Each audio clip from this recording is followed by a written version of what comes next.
Yo, what's up guys? Just did a 10.3 million without any LD5, and currently Europe it is rank 2, so it's just behind a Uldong player, which of course makes it a lot better. I did use the Draken Warrior, however. I will be showcasing a no Draken Warrior version that gets like 5 to 6 mil each, depending on your RNG, of course. In the video of tomorrow or the day after tomorrow. So if you haven't yet subscribed to the channel, if you don't want to be missing out on any of this kind of content. But first, I do know everyone likes to go into the runes first, and then I'm going to be showcasing the run, but also why the run kind of failed in the end. In this run, I could have done 11 to 12 million if the RNG wasn't going bad at the end. So we'll showcase that, but first, let's go to the runes. So this is currently showing team 2, but this is actually my team 1 because I just tried switching a few things around.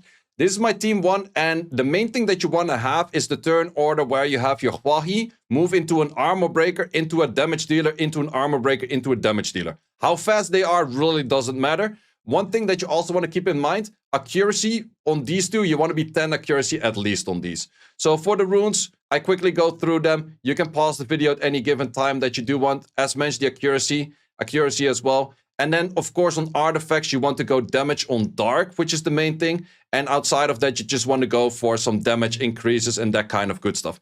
If you use fight runes or no fight runes, doesn't really matter all too much. That's kind of up to you. These are the runes. As mentioned, you can pause the video at any given time. Right side artifact, in most cases, just either a damage up or you want to go for anything that is along the lines of a attack increasing effect or something like that. Then the Draken Warrior team order is still, you want to go for the Hongyong into the Draken Warrior, into the Mirene, into these two having no speeds at all. I did mention before, if you have an Uldong, do not replace the Mirene with an Uldong, replace the Miriam with an Uldong. That is the best potential out there for you adding more damage.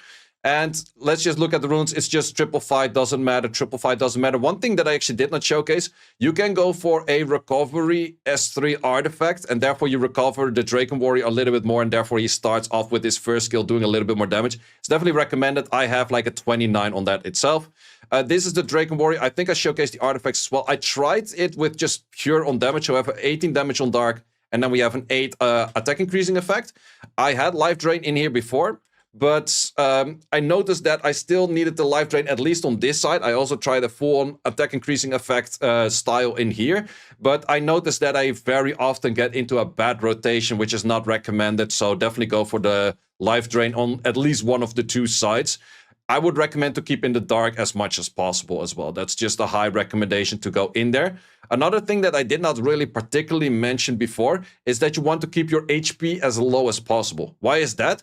I think how his attack bar works, for every 100% of his HP that he heals, also he gains 100% attack bar. If he heals for 200% of his HP, he will gain 200% attack bar. If you have to heal for like a 13k HP to be 100% attack bar, it is a lot easier than having to heal for like, let's say, 15k, 16k, 17k. So the lower HP possible is really nice, but don't focus on it too much where you start really slacking on a certain damage set by just adding in way too little damage because you're trying to get like the lowest HP possible. And always on the slot 5, you already have like 2.5k-ish. So you have to keep those two things in mind. And then the Mirene in this thing is just whatever bolts kind of.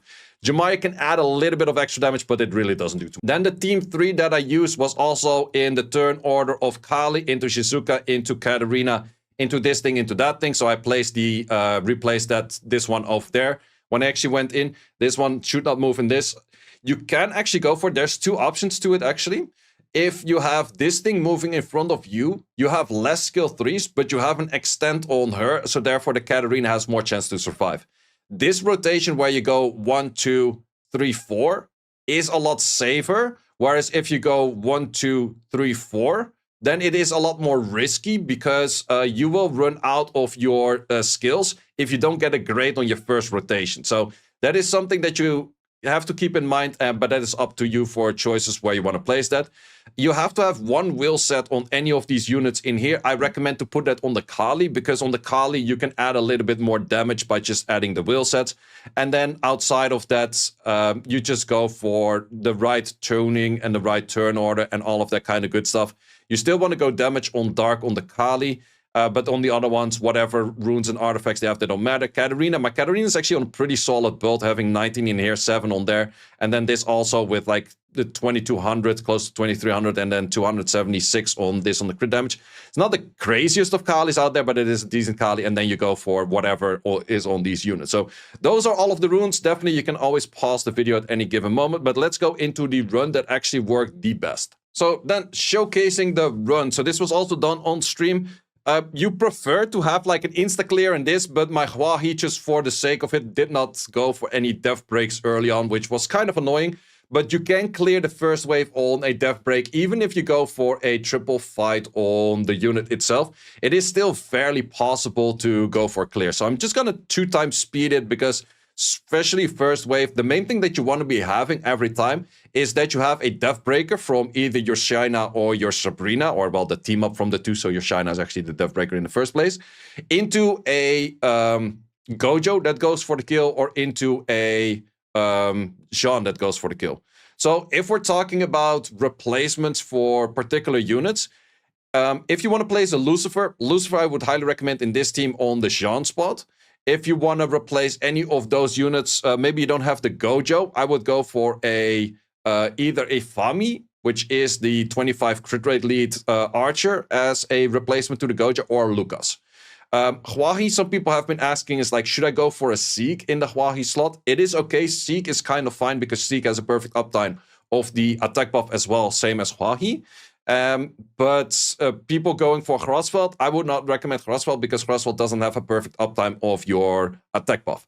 So those are the options that you could go for. Seek might be interesting in here, but if you're using this team for a team 1, I would probably recommend Hwahi, because Hwahi skill 3 also nearly clears the waves, whereas a Seek skill 2 would never really do that. So yeah, that is pretty much the thing. In this case, this team can do like a 1.4 to a 1.6-ish from what I have seen. Those are like the highest stats I have seen on this. I think I did like a 1.56 or something along those lines. So definitely not the best, but also not the worst.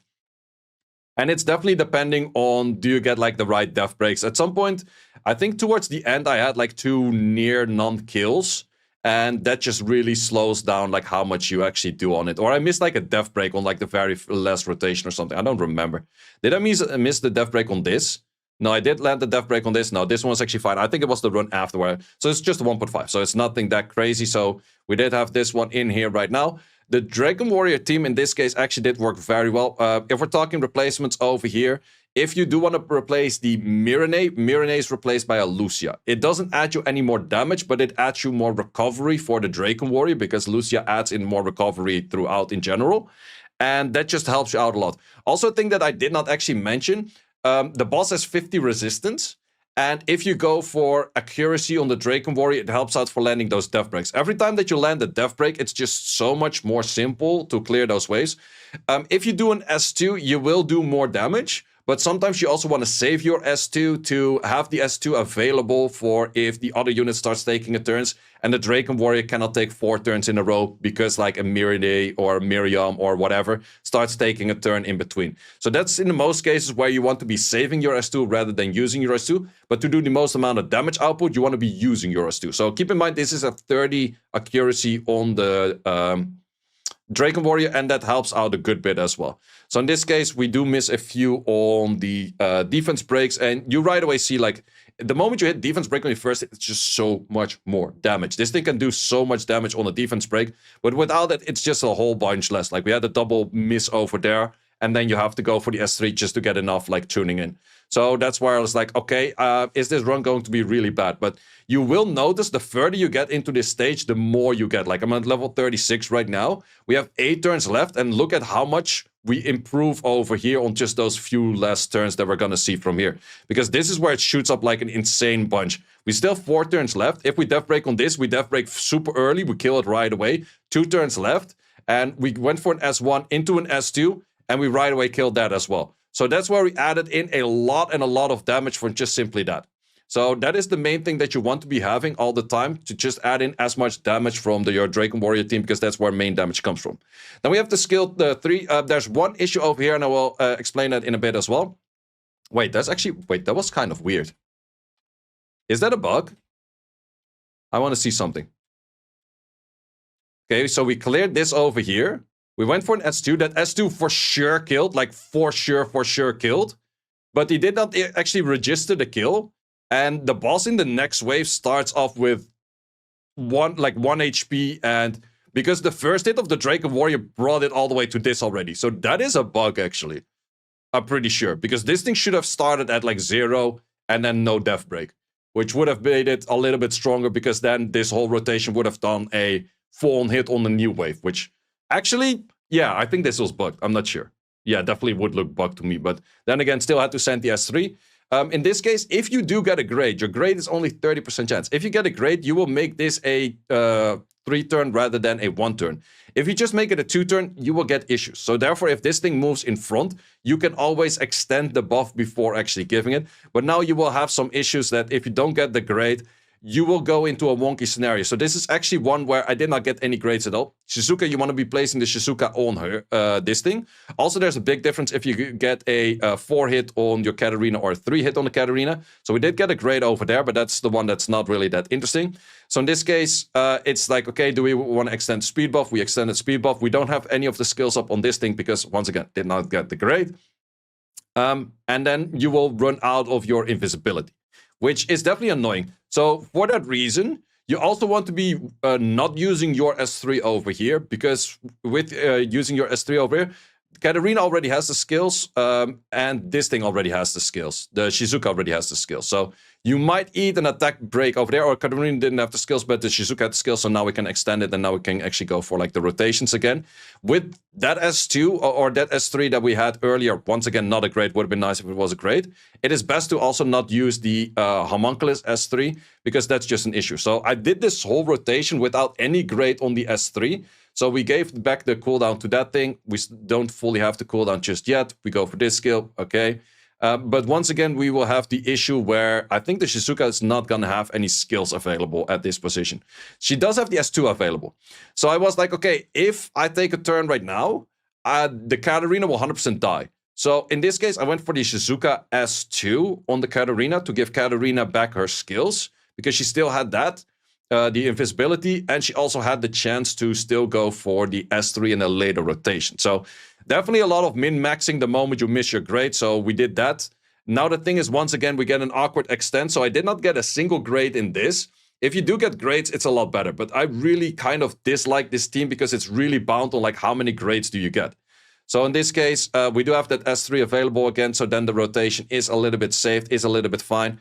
But it's really depending on like how many grades do you get. So we have 15 turns left. We're already looking at the 10 mil. But since I did not get a single grade, this is the final hit that I can actually do. I do have the survivability over here right now. But after this, it's like, yeah, what can I actually do? So I could have went for an S2 over here. Yeah, went for the S2 over here.